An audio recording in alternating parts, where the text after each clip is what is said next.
Qadrdonlarga, mana sizlarga Nexia 2 ni yili yaxshidan o'xtarganlarga, 1.6 lyuks kondisionerdan o'xtarganlarga mana bu shunaqangi yaxshi chiroylisidan, istaralisidan kelib qoldi. Ko'ringlar qadrdonlar. Ma'qul kelgan bo'lsa, ma'qul kelishi ham aniq. Tekin bo'lgan o lak janavarni bitta bosib qo'yasizlar qadrdonlar, ko'ringlar. 2015-yil Nexia 2 mashinasi 330 ming probegda, kraskasi asijit bo'lgan, tonni bo'lgan, 1.6 lyuks kondisioner chotki tiniq holatda kelib ko'rib, minib ko'rib, kompyuterlarni ham ko'rib, egalarni talash toshib olsalaring bo'ladi. Hozircha bizga olib kelgan narxlarni eng oxirgi yo'qligiga tegadigan narxni boshdan aytib o'taman, talayni bosib qo'yasiz. Jigar oxirgi narxini 3650 dollarga beraman deyishyapti. 3650 dan kami yo'q deyishyapti. Baribir narx bilan kelib turib qo'l siltasalaring, boshqacha savdo bo'ladi. Xo'p. Salon holatlari ham yaxshi turib ekan, yangi turib ekan. Pashti salon holatlari ham anchagina yaxshi. Chiroyli bo'lib turibdi. Xudo xolasa yurishlarda bir katta muammo yo'q o'xshayapti. Ko'rasizlar. Hozir kelishi aniq. Xudo xolasa bosmasalaring bo'ladi. Sizlarga motorning aksiyalarini ham bitta ochib ko'rsataman. Oching motorning aksiyini. Ko'rib olaylik.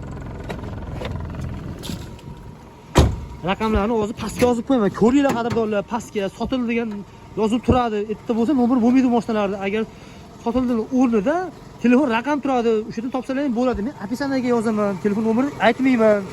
Aytgandan keyin sotilgandan keyin telefon qilaveradi baribir odamlar, shu uchun biz описаниеga yozib qo'yamiz. Xo'p. 1.6 motor ishlashlari silliq, tekis, bir qaltirash, katta grubiy narsa yo'q. Gemoniy holatlari ham zo'r turibdi. Usullari ham kantishkalari bilan turibdi. Xudo xolasa kraskasi uchun polni bo'lgandan keyin ustalaring bilan kelib ko'rib tekshirib olsalaring bo'ladi. General davrasida muammo yo'q ekan, gen qilib berilar ekan mashinaga. Shom payti bo'lib qoldi, sal xara chiqishi mumkin. Shunda ham nima deydi? Sizlar uchun videolarni qilishda to'xtamayapmiz, davom etyapmiz. Mashinani shunaqangi qilib olib qo'yib, holati zo'r, istara yurishlari xullas. Juda mokriy asfalt mashina, metan gazlarigacha bor ekan mashinani. Bu kalitgami yo nimaga ochilaman pultga? Yarimta pultga ochilar ekan bu.